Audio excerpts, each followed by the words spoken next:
confidence doesn't necessarily come from knowing you can do something, but from trusting in your abilities enough to try in the first place.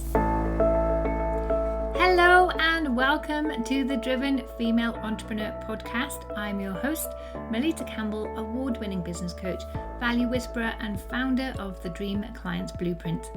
To kick back after the festive break, over the last 7 mini episodes, I've been bringing you a tip and a task to complete to help you set up your business for success in 2023 so you can really make this your best year yet. This has been all about goal setting, planning and creating the CEO mindset you need to achieve your goals and make this year different for all the right reasons. We've covered everything from how to set clear goals, create action plans, and how to manage any fears and doubts as they arise. And since the start of the Planisodes, I've had some interesting discussions with a recurring question that I'd like to tackle today. And that is, what happens if I don't achieve my goals? It's a brilliant question, but before I dive into it, I want to remind you to download the goal setting and planning toolkit that I've created for you. It accompanies these Planisodes and it will help make it easier for you to create and manage your goals and plans now and well into the future. It's my gift to you, and you can download it at melittacampbell.com/Planisodes2023, where you can also find all the previous episodes in this series. So, what happens if you don't achieve your goals? Well, there are 2 real dangers when it comes to setting goals. The first is that you'll do whatever it takes to achieve a goal, which may take you down a path that's incredibly stressful or possibly unethical. Though, as a fan of this show, I'm going to make the assumption that you have clear values and morals that would prevent you doing anything that would leave you feeling less than proud of yourself, and that no matter how much you want to achieve your goals, you will still do so with integrity and grace. The second danger is that the fear of not achieving your goals can cause you to set goals that are too small, and therefore not stretching or motivating, the opposite of dreaming bigger, as this show wants to help you do. If you want to create a business that makes a difference and has an impact you feel proud of, you can't set small goals, which is why creating goals that are smart can work against you. These are goals that are specific, measurable, achievable, realistic, and time-based. You may remember them from your corporate days. And this tool is great when your corporate bonus depends on you hitting your goals, but not so good when you're growing a business. Setting goals that you already know you can achieve is not going to excite you or encourage you to grow. However, I like the concept of dumb goals. It's something that I learned from Brendan Burchard. These are dream-based, i.e. they tie in with your big vision and transport you somewhere new where you can have a real impact. They are unifying. They bring together your values, your personality, your preferred approach. They are method-based. So you have a clear idea of exactly how you are going to approach your goal. This is the specific part which is really important. You can't set vague goals or you'll never know when you've achieved them. And they should be behavior-based, meaning that they will encourage you to grow into the person you need to be to create your desired brand and impact in the world. So, taking the dumb goal approach will help you to dream bigger and set big, exciting goals. Which brings us back to the original question. Hi, I wanted to pop in here with a quick message for those of you who are serious about moving your business forward this year and having a greater impact for more clients. I've got your back. I'm here to guide and support you every step of the way through my business and mindset coaching. And right now, the doors are open to my membership, the Dream Clients Academy. And there's even special pricing, making it a no-brainer to get personal support for your business each week for less than your monthly Starbucks bill. Check it out at melittacampbell.com/academy. Which brings us back to the original question. What if I set a big goal and I don't achieve it? My big message here is that's fine. Your goals aren't necessarily there to be achieved, or at least not in one big leap, but they are there to give you a clear direction to go in. Like the dumb goals above, they will help you to grow into the kind of person who is able to make an impact. They will encourage you to make connections with the right people to support your journey. And they will inspire your audience and unite them under your vision. I'd encourage you to dream big, but plan small. Because when you have a big goal and nothing else, every day that you don't achieve that goal, you can feel like a failure. And that is not a positive space to build from. However, if you create big goals that are broken down into a series of smaller milestone goals that you'll hit along the way, backed with clear plans, that's perfect. And these smaller milestone goals can absolutely be SMART goals. The first group of milestone goals you create for this year will be clear, but then those further out may not be, as you'll need to grow into these and perhaps build some knowledge and understanding and contacts along the way. When you set a goal and you don't achieve it, this is an important learning moment and one to be celebrated because it shows that you are trying new things, pushing your boundaries and creating new pathways for yourself.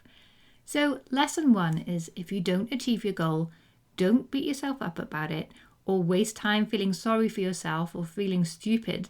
Remember, no one serves champagne at a pity party.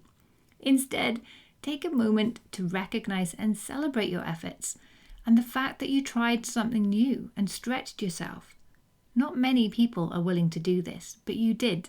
Noting this will help build your confidence. As I've mentioned before in the Planisodes, confidence doesn't necessarily come from knowing you can do something, but from trusting in your abilities enough to try in the first place. The next step, which is really important, is to explore why you didn't achieve your goal, so that you can reveal the lesson that you need to learn to move forward in your business. For this part, you want to be completely honest with yourself. This information is key for your future, so avoid any temptation to judge yourself negatively or gloss over any facts. There are often good reasons why you didn't achieve your goal, and often it's not even your fault. But here's what to do when you don't reach your goal. Step 1, breathe. Sometimes we can put ourselves under a lot of pressure to achieve our goals, and if we don't achieve them, we can start to panic a bit. Instead, breathe deeply and remind yourself that it's okay, it's part of the process, and the sky won't fall down, and you are safe. Then you can explore your goals from a positive and calm point of view. The next step, instead of looking at things negatively, say, "Isn't that fascinating?"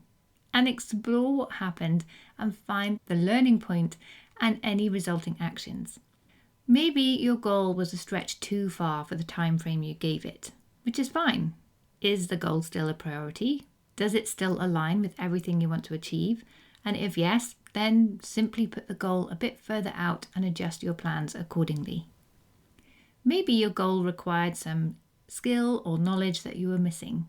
I see this a lot when people take their business and marketing online, for example. It makes sense. It seems straightforward until you get started and get stuck. But this is great information. Here, the action is to determine exactly what's missing. What piece of knowledge do you need? How are you going to fill that gap? Is now the time to invest in a coach? Where will you get the knowledge that you need? Or do you need some other form of help? Maybe the goal you set yourself was just too much for you to do alone. So then you can explore options in this respect.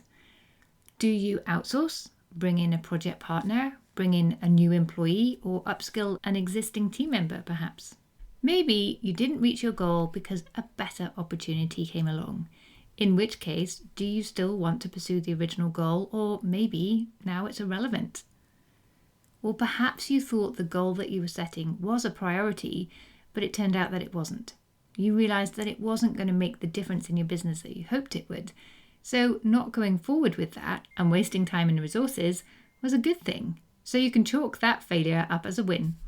Another common reason why we don't go after our goals is simply because doubt creeps in. In our heart of hearts, we know we can do it. We feel it's the right thing to do, but there are just too many doubts standing in our way and the goal starts to feel impossible. In this case, go back to Planisode 3. You'll find them all at melittacampbell.com/planisodes2023. And in that episode, I shared a really nice exercise that you can do at any moment that you have these wobbles to start turning things around and putting fear in its place. And you can start to adopt the success habits from Planisode 6. These will help you build your resilience, your self-belief, and confidence. Another thing you can do in this case is to catch the negative thought and challenge it. Tune into your thoughts and write down any that are negative and holding you back from your goals. Then ask, is this true? How do I know this is absolutely true? You'll be amazed at how many of our limiting thoughts are complete nonsense when we catch them and challenge them. Meaning we can quickly step over these, choose a new, more empowering and helpful thought, and move forward. It takes a little while to start tuning into these thoughts, but once you do, you'll be able to create a much more helpful mindset.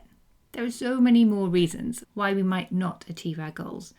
So the next time you don't hit your goals or plans, or something's harder than you thought, or you feel like a failure, remember, avoid the temptation to wallow in that feeling and have a pity party, and instead take a breath, say fascinating, and start to explore the reasons why your goal wasn't met. More often than not, you'll gain some positive insights and learning that will support your growth and springboard you to your next success.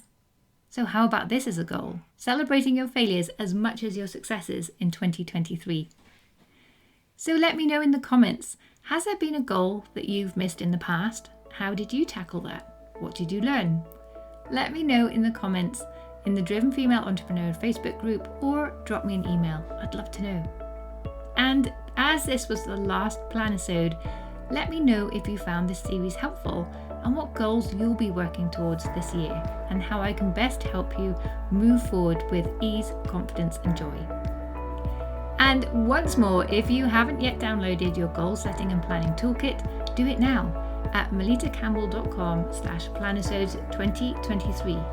You'll also be able to access all of the Planisode episodes from that page. And if you're enjoying the show, then leave a review on iTunes and share this podcast with your network and business besties. It really helps the show to grow, and I really appreciate your support. I've been your host, Melitta Campbell, and I look forward to seeing you in the next regular podcast, out as always every Thursday.